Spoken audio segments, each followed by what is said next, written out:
میں سیدنا فاروق اعظم کی بات کرتا ہوں۔ ایسا نہیں کہ بندہ کچا ہے، نہ حضور نے فرمایا عمر کی زبان پر تو رب نے حق جاری فرما دیا۔ فاروق جو کہہ دیں اللہ اس کے مطابق قرآن نازل کر دیتا ہے۔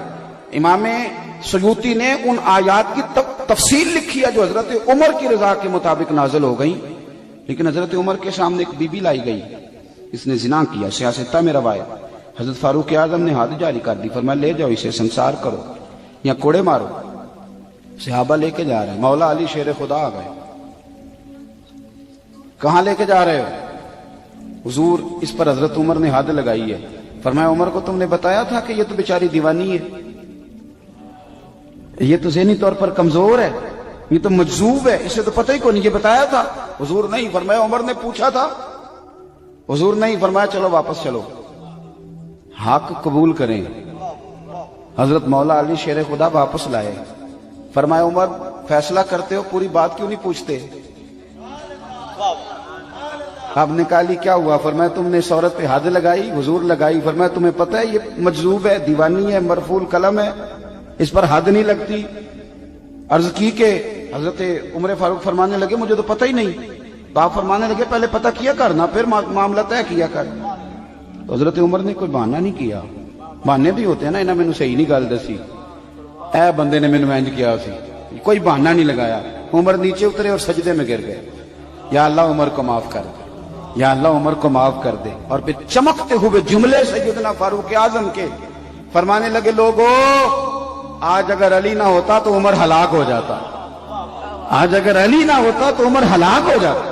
بات کو سمجھیں، آپ قبول کریں، اگر آپ تک شکر کریں، حق اگر کسی تک آ گیا حق کو مانیں اور ڈٹنا سیکھیں اور حق بات کہنا سیکھیں۔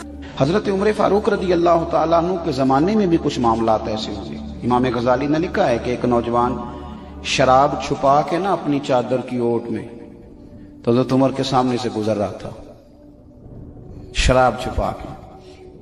میں اکثر کہتا ہوں کہ آج بھی کوئی منع کرنے والا ہو تو لوگ منع ہونے کو تیار تو ہیں، پر ہم منع کرنے کو تیار نہیں ہوتے۔ اگر ہمارے کہنے پہ بڑی بڑی محفلیں ہو سکتی ہیں تو ہمارے کہنے پہ داڑھی بھی پوری ہو ہی سکتی ہے، لیکن ہم کہتے ہی نہیں، مزاج ہی نہیں، اس طرف لاتے ہی نہیں۔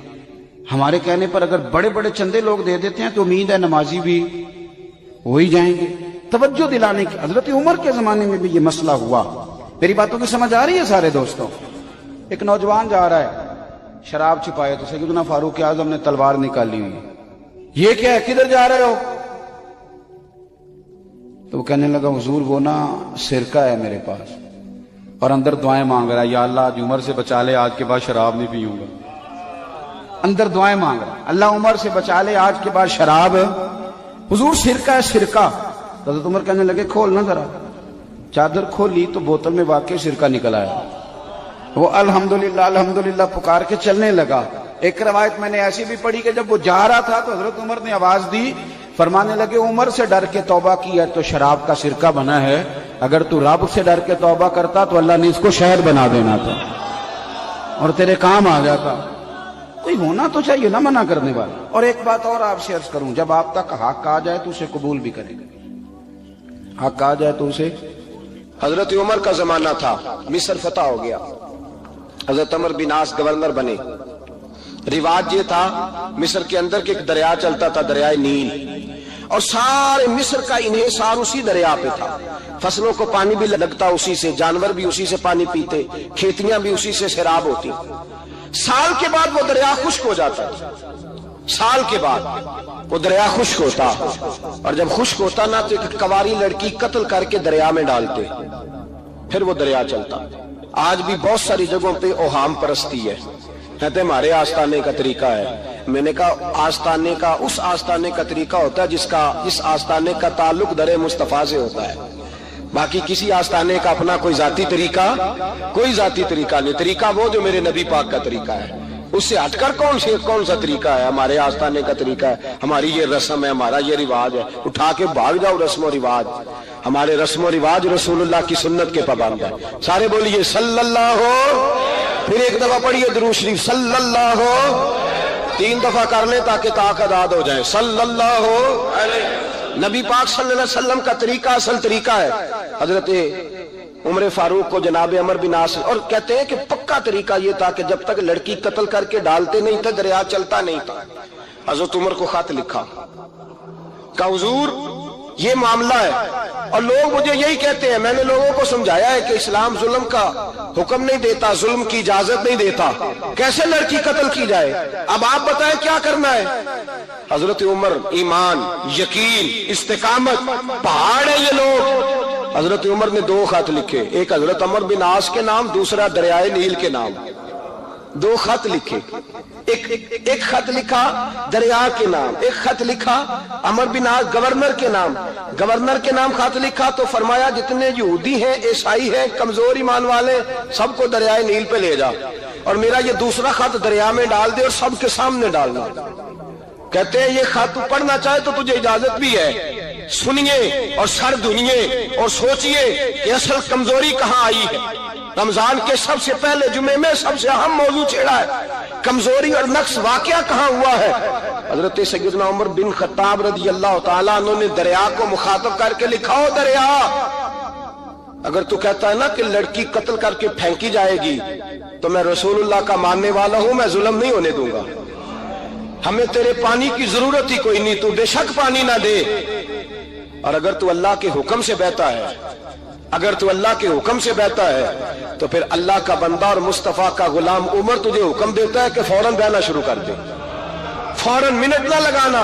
حضرت سیدنا عمر بن عاص فرماتے ہیں لشکروں کے لشکر لے کے میں دریائے نیل پہ پہنچا، اور بھرے مجمع میں جناب عمر کا خط میں نے ڈالا تو دریا نے بہنا شروع کر دیا۔ فرماتے ہیں دریا بہنے لگا اور غیر مسلم کلمہ پڑھنا شروع ہو گئے۔ لوگ مجھے کہنے لگے کیا دکھایا ہے جو کلمہ پڑھ رہے ہیں؟ تو میں نے کہا دکھایا کچھ بھی نہیں، یہ حضرت عمر کے ایمان کی قوت کی برکت ہے کہ بہت سبحان اللہ۔ مصطفیٰ کے غلام حضرت سعد بن ابی وقاص قادسیہ کی جنگ کے لیے نکلے، رستے میں دریائے نیل آ گیا۔ حضرت سیدنا سعد بن ابی وقاص اب کہاں سفر طے کر کے آئے، کہتے پتہ ہی نہیں تھا کہ دریا آ جائے گا، اب دور دور تک پل کوئی نہیں۔ صحابہ کہتے ہیں دشمن للکار رہا، حضرت سعد بن ابی وقاص دریا کنارے کھڑے ہوئے، ایمان، یقین اور استقامت، ڈٹ گئے، کہنے لگے او دریا، اگر تو حضرت موسیٰ کی نافرمان قوم کو رستہ دے سکتا ہے، محمد عربی کے وفادار نوکر ہیں، ہم تو رسول اللہ کے ماننے والے ہیں، دشت تو دشت ہے، دریا بھی نہ چھوڑے ہم نے، بحر ظلمات میں دوڑا دیے گھوڑے ہم نے، فرمایا چھوڑ رستہ۔ صحابہ کہتے ہیں اس وقت ہم نے نعرے لگائے جب دریا نے رستہ ہی چھوڑ دیا۔ کہتے ہیں پھر اللہ رسول پر ہم ذکر کرنے لگے، درود پڑھنے لگے، دریا سے رستے بن گئے۔ فرماتے ہیں 10,000 کا لشکر گزر گیا، اس پار جب گیا نا تو حضرت سعد بن ابی وقاص نے پھر مجمع پہ نظر ڈالی، فرمایا کسی کی کچھ ہے تو نہیں رہ گئی پانی میں، کوئی دریا میں چیز تو نہیں رہ گئی۔ ایک صحابی کہنے لگے میرا مٹی کا پیالہ رہ گیا ہے۔ یار ذرا دیکھیے انداز دیکھیے، مٹی کا پیالہ، اور یار چھوڑ پرا، مٹی کا پیالہ کیا ہوتا ہے، اب تو مٹی کے پیالے کی بات کرے گا، چھوڑ دے، کیا کرتا ہے؟ اس نے کہا پیالہ میرا رہ گیا ہے۔ تو حضرت سعد بن ابی وقاص کہنے لگے کیوں ہمارا پیالہ رہ جائے، ہم رسول اللہ کے نوکر ہیں۔ ایمان، یقین اور استقامت کی دولت۔ پھر دریا کی طرف دیکھا، کہنے لگے چل یار ہمارا پیالہ بھی واپس کر دے۔ صحابہ کہتے ہیں دریا کی لہر آئی اور پیالہ بھی واپس کر گئی۔ اور میرے بھائی جب ایمان کی دولت، یقین کی دولت، اعتماد کی دولت، حضرت عمر فاروق رضی اللہ تعالی عنہ، حضرت سیدنا ابو موسیٰ اشعری کہتے ہیں کہ میں نے نا صفائی کی، مال غنیمت کی میں نے صفائی کی، تو 1 دینار مجھے نا کہیں پڑا ہوا مل گیا، تو فرماتے ہمیں اجازت ہوتی تھی کہ 1 دینار ہم اپنی مرضی سے کہیں خرچ کر سکتے، اگر آپ ناراض نہ ہوں تو ہمارے ہاں جب چیئرمین صاحب، ناظم صاحب ٹھیکے دیتے ہیں تو ٹھیکیدار ان کا چھوٹا بھائی ہوتا ہے یا چچا کا بیٹا ہوتا ہے یا خالہ کا بیٹا ہوتا ہے، وہ خود ناظم ہوتے ہیں اور ان کا چھوٹا بھائی ٹھیکیدار ہوتا ہے، یعنی وہ نا سارا کچھ گھر کے اندر ہی رہتا ہے، گھر کے اندر ایک پیسہ دیتا ہے، دوسرا واپس اس کو واپس کر دیتا ہے، گھر کے اندر ہی۔ اب تو خیر ہمارے لوگ سمجھدار ہو گئے، ایک بندہ ایک سیاسی جماعت میں ہوتا ہے، دوسرا دوسری میں، اور تیسرا جس کی بھی حکومت آئی، حکومت تو ہماری رہے گی نا، ایک بندہ تو ہے نا اس جماعت میں۔ یہ اچھا لوگوں نے ایک طریقہ نکالا ہے۔ تو حضرت عمر کے بیٹا گزر رہا تھا تو حضرت ابو موسیٰ اشعری کہتے ہیں میں نے صفائی کی تو 1 دینار نکلا، تو میں نے وہ 1 دینار نا حضرت عمر کے بیٹے کو دے دیا. میں نے کہا لو بیٹا اپنے چچا کی طرف سے تحفہ. تو گھر جا کے انہوں نے حضرت عمر کو بتایا کہ چچا نے پیسے دیے ہیں. چھوٹے بچے تھے. حضرت عمر نے حضرت ابو موسیٰ اشعری کو بلا لیا اور بلا کے فرمانے لگے میں تو تمہیں اپنا دوست جانتا تھا اور تو نے میری اولاد کو ہی دنیا دار بنانا شروع کر دیا، میرے بچوں کو ہی تم نے دنیا دار پیسوں پہ لگانا شروع کر دیا، میں تو تمہیں یار سمجھتا تھا. فرمایا تمہیں چاہیے تھا میرے بیٹے کو نصیحت کرتے کہ بیٹا پیسوں سے رب راضی نہیں ہوتا، اس کی رضا والے کام کیے جائیں تو رب راضی ہوتا ہے. اور فرمایا تمہیں کوئی اور گھر نہیں ملا تھا تباہ کرنے کے لیے، میرا ہی گھر ملا تھا، اٹھاؤ اپنا دینار اور خبردار آج کے بعد میرے بچوں کے ساتھ یہ والی نیکی نہ کرنا.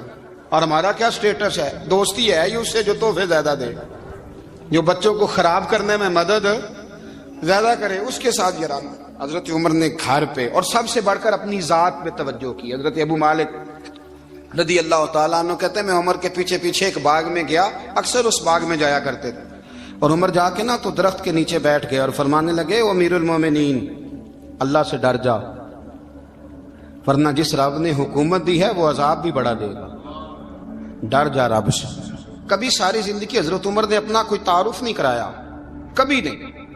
ایک بندے نے آپ کے سامنے تعریف کر دی آپ کی تو فرمانے لگے تو خود بھی ہلاک ہوا اور مجھے بھی ہلاک کر دیا، کیا ضرورت پڑی ہے میری تعریفیں کرنے کی؟ اتنی دیر میری تعریف میں لگائی، اللہ کا ذکر کرتا رب تجھے ثواب دیتا، حضور پہ درود پڑھتا تو رب تیرے اوپر رحمتیں نازل کرتا. کس چکر میں ہے؟ آج جتنا اچھی کوئی خوشامد کرے اتنی اچھی وزارت ملتی ہے، جتنی اچھی اس کو جو ہے وہ چاپلوسی کرنی آئے درجہ بھی اسے اتنا ہی اچھا ملتا ہے. حضرت عمر فاروق رضی اللہ تعالیٰ عنہ آپ کے بیٹے کہتے ہیں، صاحب فتوح الشام نے لکھا ہے، آپ کے صاحبزادے کہتے ہیں میں نکلا تو میرے ابا جی نا اپنی پشت پر مشکیزہ رکھ کے کنویں سے پانی بھر کے آ رہے تھے. میں دوڑ کے آگے گیا، میں نے کہا ابا جی مجھے دے دے. فرمانے لگے بیٹا تیرا کیا خیال ہے، کوئی اور نہیں تھا مشکیزہ بھر کے لانے کے لیے، تیرا کیا خیال ہے؟ کہا ابا جی بڑے لوگ تھے پر آپ کیوں اٹھا رہے ہیں؟ فرمانے لگے نفس نا ذرا میرا بڑا ہو گیا تھا، اسے ذرا ذلیل کر رہا ہوں، ذرا اپنا محاسبہ کر رہا ہوں. یہ مجھے کہہ رہا تھا تو بڑی چیز ہے، تو میں نا ابھی مشکیزہ گھر رکھ کے آؤں گا، پھر تیری ماں نے مجھے کہا ہے کہ گھر میں لکڑیاں کوئی نہیں جلانے کے لیے، پھر میں جنگل سے لکڑیاں کاٹ کے لاؤں گا. اب میں امیر المومنین بن کے نا تو میرا نفس تھوڑا بڑا ہو گیا. اب یقین کریں ہمارا آزما خراب ہو جاتا ہے جب تک ہمارا تعارف صحیح نہ ہو، ہمارا تعارف ٹھیک نہ ہو. میں یہ ہوتا ہوں، میں وہ ہوتا ہوں، چھوڑ مٹی دیں تے مٹی رہنا ہی، مٹی دیں تے مٹی دیں تے مٹی رہنا ہی.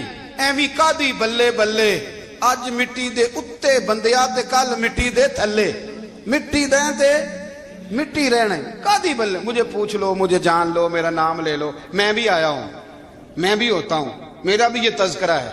میں بدکار پرانا خادم کسے در ملی نہ ٹوئی، اے تے واصف یار نے نظر جو کی تھی تے واصف واصف ہی ہوئی.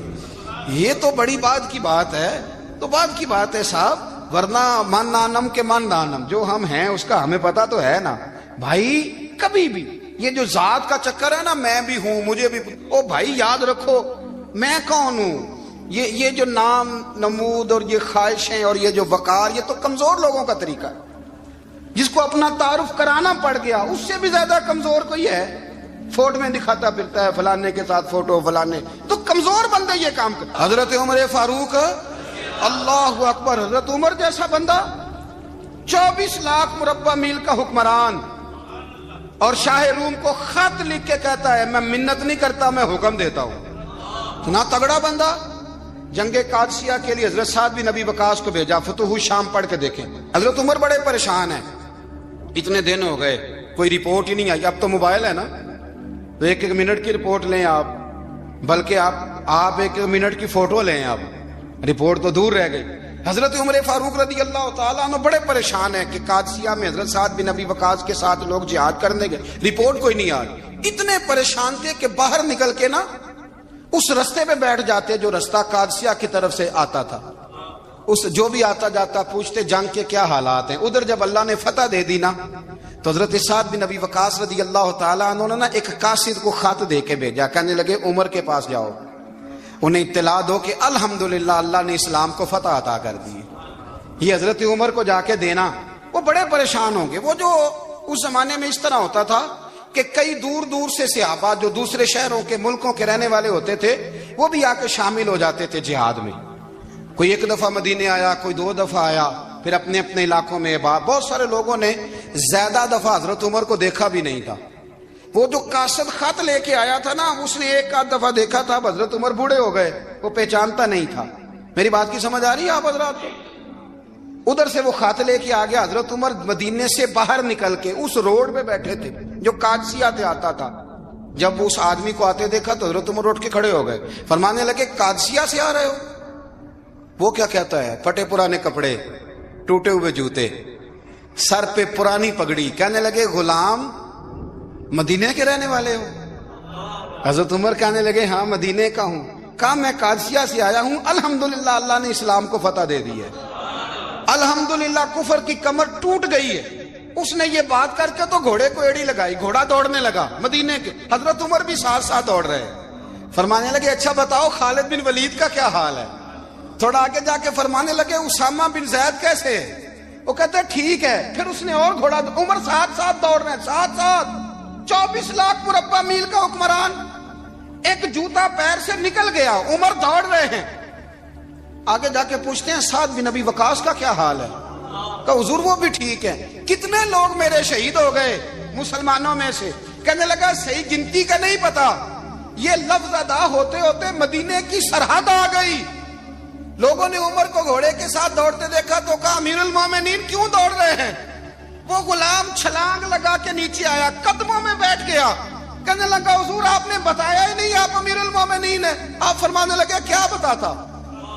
میں تو اونٹ چرانے والے کا پتر ہوں, کیا بتاتا؟ وہ عمر ہوں جس نے اپنے گناہوں کا حساب دینا ہے. کیا بتاتا؟ جو سعد بن ابی وقاص کو جہاد پہ بھیج کے خود بزدلوں کی طرح گھر میں بیٹھا ہے. کیا بتاتا؟ کوئی حیثیت نہیں, کوئی تار. تو نے اچھا کیا, تو مجاہد تھا, مجھے ساتھ ساتھ دوڑایا, تو نے اچھا کیا. جتنے لوگ تھے چیخے مار کے رونے لگے. حضرت فاروق اعظم سے کہنے لگے عمر جب تک تیرے جلوے رہیں گے اللہ کامیابیاں ہی عطا فرمائے گا, جب تک تیرا رنگ رہے گا اللہ تعالیٰ نوازتا ہی رہے گا. کچھ نہیں, کبھی اپنا آپ ظاہر ہی نہیں کیا. بہت بڑے تھے, بہت بڑے تھے حضرت عمر, بڑے تھے, لیکن ساری زندگی اپنے محاذ. حضرت ابو رافع غلام تھے, قرآن پاک بڑا سونا پڑھتے تھے. حضرت عمر جب بھی انہیں ملتے کہتے ابو رافع تو عمر سے اچھا ہے, قرآن بڑا شاندار پڑھتا ہے. تو وہ کہتے حضور اگر میں قرآن صحیح پڑھتا ہوں تو آپ کو قرآن کی تشریح زیادہ صحیح آتی ہے, آپ بھی تو مجھ سے افضل ہیں. تو آپ فرماتے نہیں پھر بھی تو مجھ سے افضل ہے. کیوں؟ اس لیے کہ تو اپنے غلام اپنے آقا کی نوکری بھی ٹھیک کرتا ہے اور رب کی عبادت بھی ٹھیک کرتا ہے, اور مجھے خالص صرف عبادت کرنی ہوتی ہے وہ بھی ٹھیک نہیں کر پاتا. ساری زندگی اپنا محاسبہ, ساری زندگی اپنے گریبان میں دیکھا, ساری زندگی اپنے آپ کو پرکھا, اپنے آپ کو ٹٹولا. 62 سال عمر بیت گئی. حضرت حذیفہ بن یمان ایک صحابی تھے, میرے نبی کریم علیہ السلام نا ان سے راز کی باتیں کرتے تھے. ہر بندے کا ہاضمہ ٹھیک نہیں ہوتا, سب سے راز کی بات نہیں کرنی چاہیے. حضرت حذیفہ بن یمان کہتے ہیں حضور راز کی باتیں بتاتے. مدینہ منورہ میں جو منافقین تھے ان کی لسٹ بھی نبی پاک نے حضرت حذیفہ بن یمان کو دی تھی. جب کوئی مشکوک آدمی مر جاتا نا تو صحابہ کہتے ہیں ہم دیکھتے اگر حضرت حذیفہ نے جنازہ پڑھا ہے تو ہم بھی جنازہ پڑھ لیتے. نبی پاک نے بھی کچھ جنازے نہیں پڑھے. ترمذی میں ہے, فرمایا عثمان سے جو بغض رکھے اس کا جنازہ نہیں پڑھیں گے. حضرت حذیفہ بن یمان اگر جنازہ پڑھتے تو لوگ پڑھتے, وہ نہ پڑھتے تو لوگ جنازہ نہ پڑھتے. حضرت حذیفہ بن یمان کہتے ہیں جناب عمر فاروق کی خلافت کے آخری ایام تھے, کچھ دنوں کے بعد وہ شہید ہو گئے. فرماتے آدھی رات کا وقت تھا, میں گھر میں سویا تھا بڑا بے فکر, اچانک میرے دروازے پہ دستک ہوئی, میں گھبرا کے اٹھا. اتنی رات کو کون آیا؟ کہتے ہیں قربان جاؤں, دروازے پہ گیا تو امیر المومنین فاروق اعظم دروازے پہ. میں نے کہا عمر کوئی حکم تھا تو مجھے بلا لیتے. کہنے لگے میں نا امیر بن کے نہیں آیا, تیرا ویر بن کے آیا ہوں.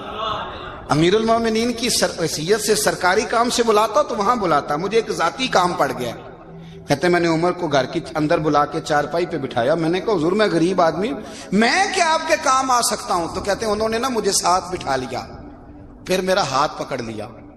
کہنے لگے تو عمر کو جانتا ہے, عمر جھوٹ نہیں بولتا. تو جانتا ہے عمر وعدوں کا پکا ہے؟ کہا حضور جانتا ہوں۔ کہا میں اس وقت آیا ہوں جب دیکھ بھی کوئی نہیں رہا۔ حضرت حذیفہ بن یمان کہتے ہیں پریشان ہو گیا، حضور پہلیاں نہ بجھوائے، مہربانی کریں بتائیں کدھر آئے ہیں؟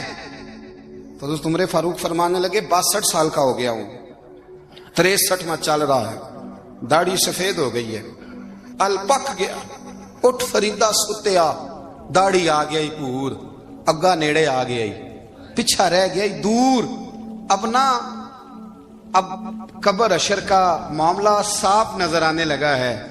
کہا حضور مجھ سے کیا چاہتے ہیں؟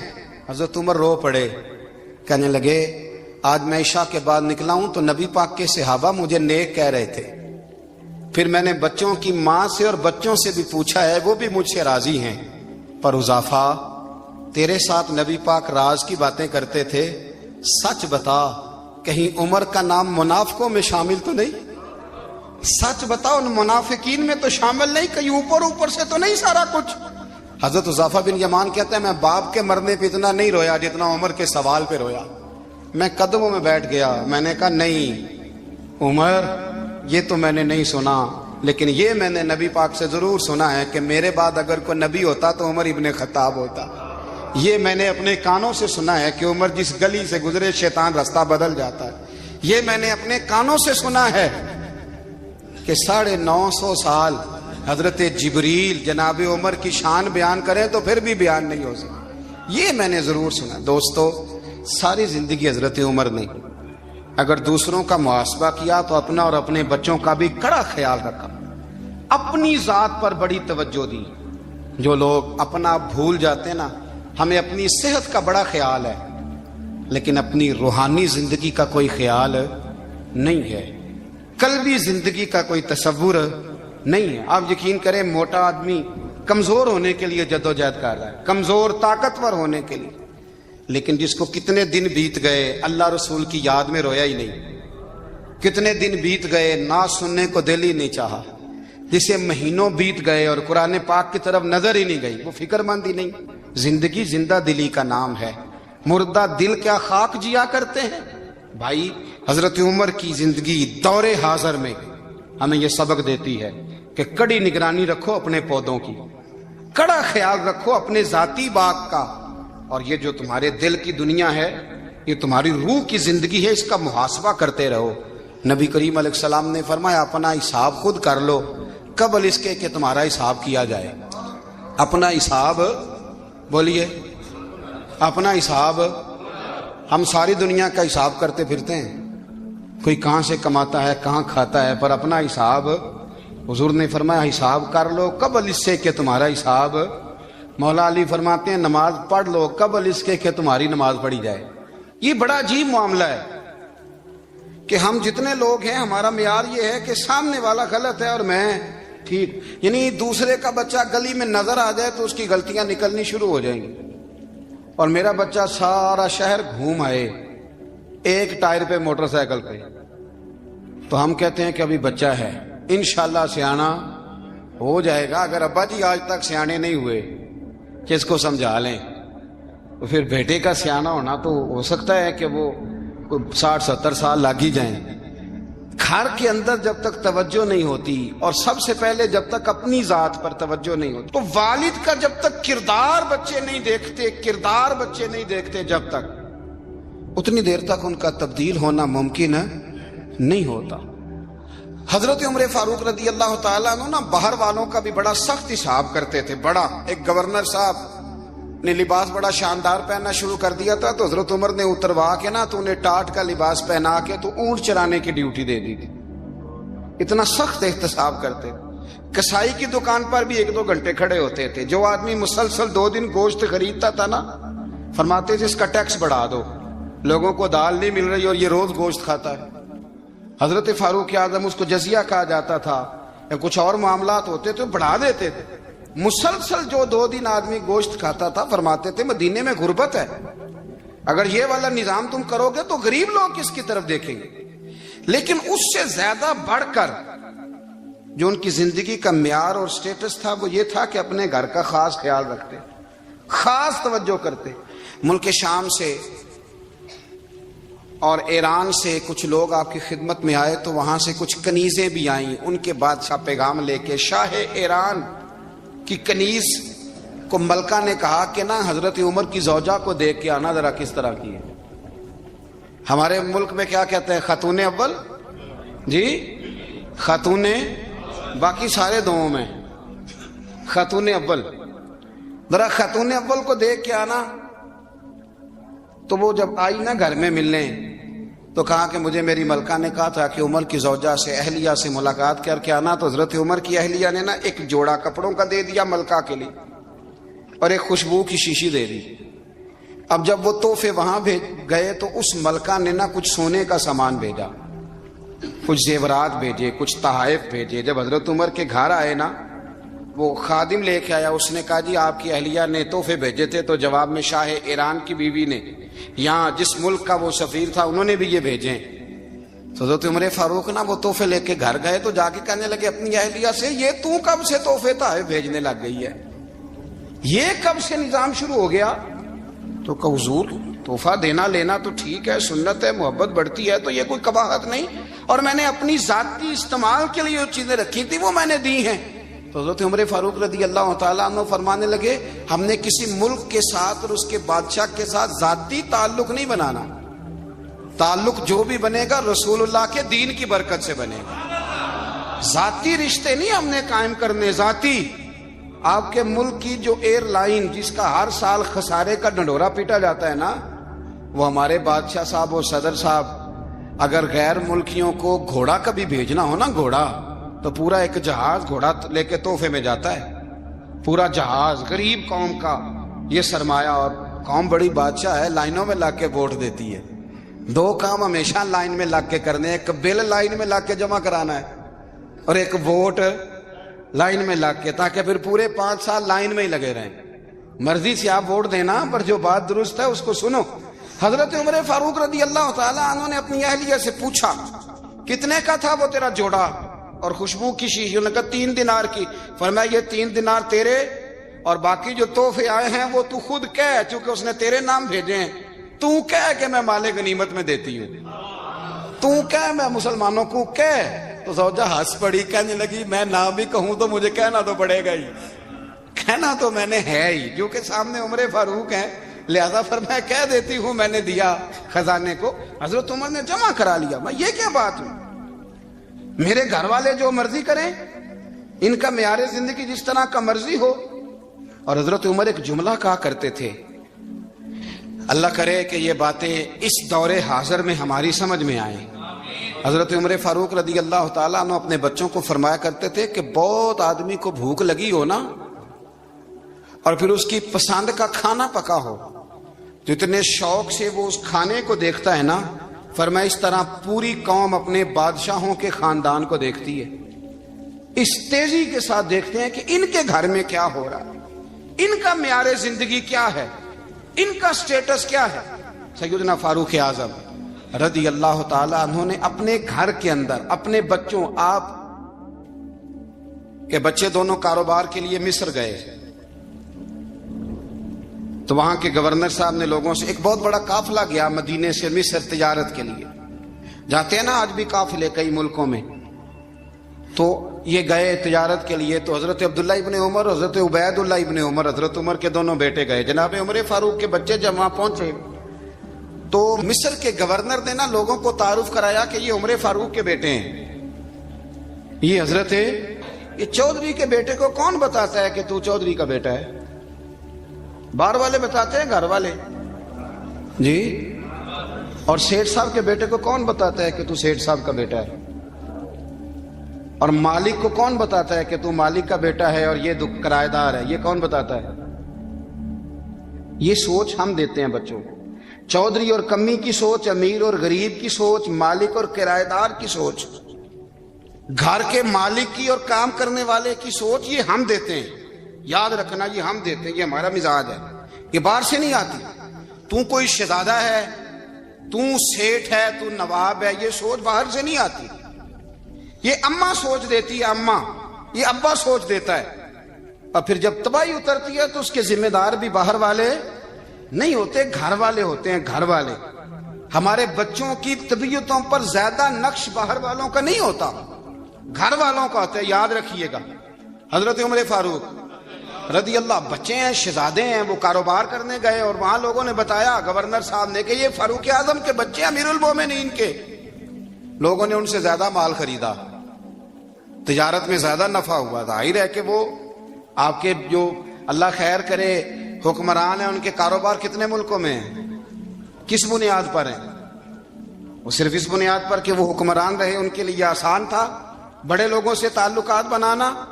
حضرت عمر فاروق رضی اللہ تعالیٰ عنہ کے بچے ڈھیروں مال کما کے جب واپس آئے نا، تو حضرت عمر سے آ کے بچوں نے بطور محبت کا، ابا جی اللہ نے بڑا ہی فضل کیا ہے، بڑا مال کمایا الحمدللہ، یہ دیکھیں کتنا نوازا ہے۔ تو حضرت عمر کہنے لگے سارے قافلے نے اتنا ہی کمایا ہے؟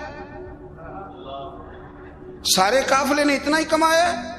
کہ حضور نہیں، سارے قافلے نے اتنا نہیں کمایا، سب کو اتنا نہیں ملا۔ وہ تو وہاں گورنر صاحب نے لوگوں کو تعارف کرایا تھا کہ یہ عمر کے بچے ہیں، تو لوگوں نے پھر ہم سے بڑا ہی خریدا۔ تو حضرت عمر فرمانے لگے ٹھیک ہو گیا، میں بات سمجھ گیا، اس طرح کرو، جو تمہاری اصل زر تھی نا، جو راز تھی، وہ رکھ لو اور باقی سارا مال خزانہ میں جمع کرا دو، اس لیے کہ یہ تم نے تجارت نہیں کی، یہ تم نے اپنے باپ کا نام بیچا ہے، یہ تم نے امیر المومنین کے بیٹے ہونے کا فائدہ اٹھایا ہے۔ فرمایا یہ تمہارا نہیں حق، یہ مسلمانوں کا ہے، اس لیے کہ یہ مال تم نے محنت سے نہیں کمایا، یہ باپ کی کرسی کا فائدہ اٹھایا ہے۔ اور فرمایا اگر تم نے مال جمع نہ کرایا تو میں مال بھی لے لوں گا زبردستی اور کوڑے بھی ماروں گا، ڈبل سزا دوں گا، مرضی سے جمع کراؤ گے تو کوڑوں سے بچ جاؤ گے۔ بڑے بیٹے نے تو جمع کرا دیا، تو چھوٹا تھوڑا پریشان ہوا، تو حضرت عبداللہ ابن عمر چھوٹے کا ماتھا چوم کے کہنے لگے بیٹے چپ کر کے جمع کرا، یہاں بھی فخر کر کے ہم عمر کے بیٹے ہیں، اور قیامت میں بھی فخر کریں گے کہ ہم فاروق اعظم کے بیٹے ہیں۔ حضرت عمر فاروق رضی اللہ تعالیٰ عنہ کے بارے میں امام ابن جوزی نے لکھا ہے کہ رات کو نا گھر کے اندر بیٹھے بیٹھے اچانک رو پڑے حضرت عمر، 62 سال عمر ہے، خلافت کے آخری ایام چل رہے، تو رو پڑے ایسے ہی گھر میں بلا وجہ ہی۔ آپ کی اہلیہ نے، زوجہ نے بیٹے کو اٹھایا، فرمایا پتہ کرو تمہارے باپ کو کیا مسئلہ ہے، کہیں کوئی تکلیف تو نہیں، درد تو نہیں، صاحبزادے آئے، ابا جی کیا بات ہے؟ فرمایا اماں کو بلاؤ۔ سب لوگ جمع ہو گئے، تو جناب عمر فاروق رضی اللہ تعالیٰ عنہ فرمانے لگے کہ بیٹھو میرے ارد گرد۔ سب بیٹھ گئے، تو فرمانے لگے آج جب میں مسجد سے نکلا تھا تو میرے نبی پاک کے سچے صحابہ، سچے رسول کے سچے صحابہ، حضور کے سچے غلام یہ کہہ رہے تھے کہ عمر بڑا ہی اچھا ہے، عدل والا ہے، انصاف والا ہے۔ تو ابا جی اس میں رونے والی کیا بات ہے؟ تو فرمانے لگے ڈر یہ لگتا ہے کہ باہر تو میں اچھا تھا، کہیں گھر میں تو نہیں کوتاہیاں کرتا رہا۔ میری بات پہ توجہ کرنا، کہیں گھر میں آپ باتیں سن لیں تو شاید جتنی میں کرتا ہوں دوسرا کاری کوئی نہ سکے، لیکن جب عمل کے راستے پہ ہم نکلتے ہیں تو وہ مسدود ہے، وہ بند ہے۔ عمل کس نے کرنا ہے؟ آپ کوئی آیت پڑھیں تو یہاں غلطی نکالنے والے 20 لوگ مل جائیں گے، 20 لوگ، لیکن اس آیت پہ عمل کرنے والے کتنے ملیں گے؟ تو حضرت عمر فاروق رو رہے تھے، کہنے لگے کہیں تمہارے حقوق تو نہیں پامال کرتا رہا۔ تو آپ کی اہلیہ نے جب سنا تو وہ کہنے لگی عمر مجھے تو بڑا پرانا شکوہ ہے، آپ کا جاہ و جلال اتنا تھا میں بات نہیں کر سکی۔ عمر تم نے سارا دن مسجد میں گزار دیا اور ساری رات نقاب اوڑھ کے مدینے کی گلیوں میں گزار دی، میں تو زندگی کی کوئی خوشی دیکھ ہی نہیں سکی۔ چاہ تو میرے اندر بھی تھے نا کہ میرا شوہر کچھ گھڑیاں بیٹھتا، کہیں مجھے لے کے جاتا، تو میں تو کچھ نہیں دیکھا، مجھے بڑا شکوہ ہے۔ تو حضرت عمر کہنے لگے چل اللہ کی رضا کے لیے معاف کر دے۔ بھئی معافی بیوی سے نہیں مانگی جا رہی، معافی اپنی غلطی کی مانگی جا رہی، یہ سمجھ لیں۔ بیوی کے لیے تو خامد کا بہت بڑا مقام ہے نا، لیکن یہاں غلطی کس بات کی ہے؟ اپنی کمزوری پر غلطی کا اعتراف کر کے معذرت کا سوال کیا جا رہا ہے۔ تو حضرت عمر کہنے لگے معاف کر دے، تو اہلیہ کہنے لگی میں نہیں معاف کرتی، میری شرط پوری کریں۔ فرمایا وہ کیا؟ فرمانے لگی قیامت میں جب اللہ آپ کے لیے جنت کا حکم دے گا تو آپ میری سفارش کریں گے اللہ کی بارگاہ میں؟ سفارش کریں گے کہ یا اللہ مجھے کپڑے دھو کے دیتی تھی، میری عزت کی حفاظت کرتی تھی، میرے بستر کو پاک رکھتی تھی، کہیں گے؟ تو حضرت عمر فرمانے لگے تیرے ساتھ وعدہ رہا، رب نے اگر عمر کو اپنے فضل، اپنے کرم اور اپنے محبوب کے صدقے جنت دی تو عمر تیرے بغیر جنت میں نہیں جائے گا۔ عمل کا راستہ، عمل کا راستہ دیکھیں نا، دو دفعہ استاد بات کرتا ہے، 2 دفعہ، اور کوئی زیادہ، ایک تو ہے نا کہ ایم اے اور جناب ایم ایڈ اور ایم فل اور پھر پی ایچ ڈی قسم کا استاد، ایک وہ جو matric P T C teacher ہے نا، وہ 2 دفعہ اسٹوڈنٹ کو کام کہے تو تیسری دفعہ وہ ناراض ہو جاتا ہے، کہتا ہے میں 2 دفعہ کہا ہے۔ بچے کو آپ 2 دفعہ کہتے ہیں اور اگر تیسری دفعہ کہنا پڑے تو غصہ آتا ہے نہیں آتا؟ بھئی تو نے اتنی دفعہ کہا ہے، تو سمجھ نہیں رہا بات کو۔ اور اگر اللہ کریم قرآن مجید میں سینکڑوں دفعہ کہے نماز پڑھو، سینکڑوں دفعہ، اور یہ بہانے کر رہا ہے، یہ بھی پروگرام بنا رہا ہے، پھر کہتا ہے میں بے چین رہتا ہوں، میں بے قرار رہتا ہوں۔ عمل کا رستہ اس کو اختیار کریں، آپ سکون میں رہیں گے۔ بد عمل آدمی اور بے عمل آدمی یہ ہمیشہ پریشان رہتے ہیں، ہمیشہ۔ عمل کریں، توبہ کریں تو پھر بدل جائیں، پھر تبدیلی آئے، اور یہ کوئی مشکل کام نہیں، جو بدلنے والے تھے وہ بدل گئے، بڑا کچھ کرتے تھے پر پھر وہ لوگ بدل گئے۔ حضرت فضالہ رضی اللہ تعالیٰ عنہ کہتے ہیں کہ میں بڑا دل دادا تھا عورتوں کا، اور میرا ماحول یہ تھا کہ میں قتل بھی کر لیتا تھا، معاذ اللہ چوری بھی کر لیتا تھا، اور رات میری طبیعت تھی معاذ اللہ نئی سے نئی عورت کے پاس جانا۔ کہتے ہیں ابو جہل نے اعلان کیا کہ جو نبی پاک علیہ السلام کا سر اقدس معاذ اللہ کاٹ کے لائے گا، نقل کفر کفر نہ باشد، 100 سرخ اونٹ انعام ملے گا۔ تو میں نے ارادہ کر لیا کہ میں بہت سارا انعام حاصل کروں گا۔ قرآن مجید میں نا اللہ فرماتا ہے کہ بہت سارے لوگ ایسے ہیں جنہیں اگر میں رزق میں کشادگی دے دوں، زیادہ پیسے دے دوں، فرمایا باغی ہو جائیں، وہ سرکش ہو جائیں۔ یہ بہت سارے لوگوں کو جو اللہ تبارک و تعالیٰ اعتدال میں رکھتا ہے تو یہ ان کے لیے بہتر ہے۔ ہر بندہ دولت کے ہوتے ہوئے نیک ہو سکتا، تو یہ اللہ اگر رکھتا ہے نا اعتدال میں تو شکر کرے اللہ کا، ورنہ تو لوگ عیاشیاں کریں، پتہ نہیں کیا کچھ کر گزرے۔ تو حضرت فضالہ کہتے ہیں کہ میں نے خنجر تیار کیا اور میں نے بغل میں اس کو چھپایا، اوپر میں نے چادر اوڑھ لی۔ اب مجھے پتا تھا ظہر کی نماز کے بعد نبی پاک صلی اللہ علیہ وسلم طواف کعبہ کے لیے، بیت اللہ شریف کے طواف کے لیے جاتے ہیں۔ کہتے میں بھی اس طرف بڑھا، رستے میں نا وہ خاتون جس کے گھر میں نے رات آنا تھا، میں نے دروازے پہ دستک دی، میں نے کہا کہ تیار رہنا، تیار رہنا، آج میں بڑے پیسے لے کے آؤں گا۔ اسے میں نے یہ کہا اور پھر میں چلا گیا بیت اللہ شریف کا طواف کرنے۔ کہتے ہیں اللہ کے محبوب بھی طواف کر رہے تھے تو میں نے بھی طواف شروع کر دیا۔ ارادہ یہ تھا کہ جہاں نبی پاک علیہ السلام میرے قریب سے گزریں گے تو موقع پا کر میں حضور کے جسم اقدس پر خنجر کھونپ دوں گا اور معاذ اللہ شہید کر دوں گا۔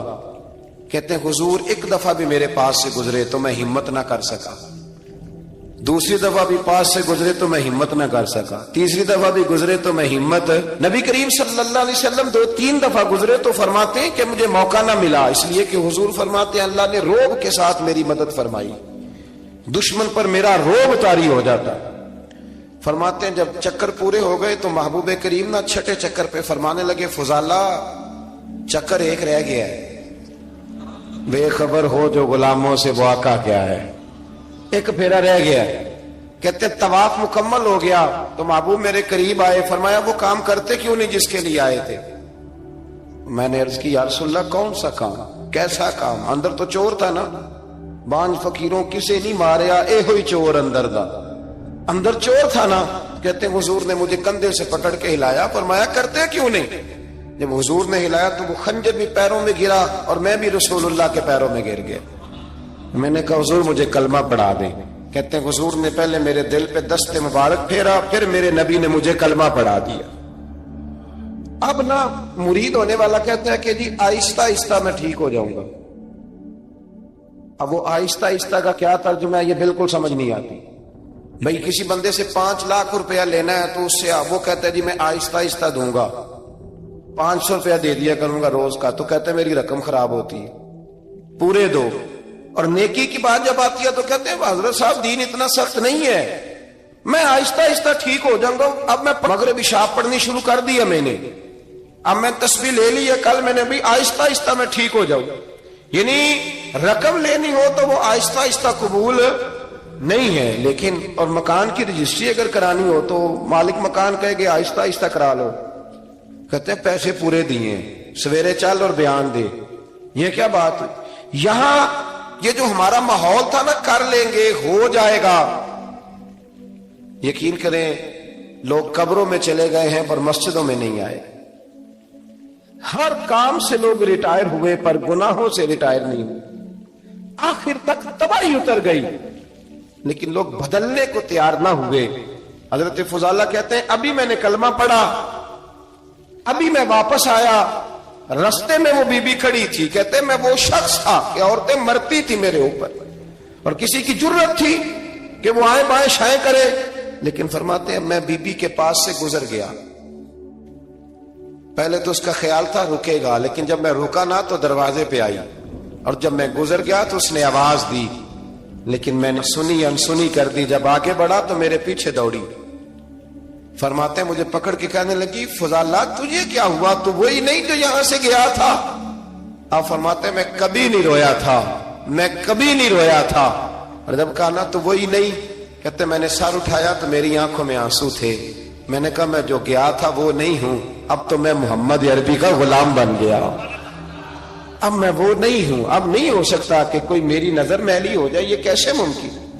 اب نا اسلام کی تعریف ہم نے یہ کی ہے کہ خبردار کوئی ہمارے قریب نہ آئے. ہم کسی کو بات نہیں کرنے دیتے کہ ہم مسلمان ہیں، ہم بات نہیں کرنے دیتے.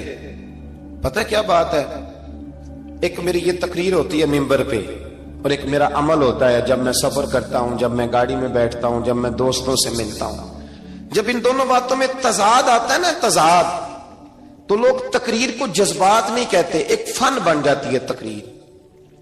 آپ کو پتا نا وائزین نعت خاں کہتے ہیں میں نے محفل لوٹ لی، پھر لوگ شمار کرتے ہیں کتنے لوگوں نے سبحان اللہ کہی، پھر لوگ شمار کرتے ہیں کہ آج 5 بندے روئے بھی تھے جب میں تقریر کر رہا تھا.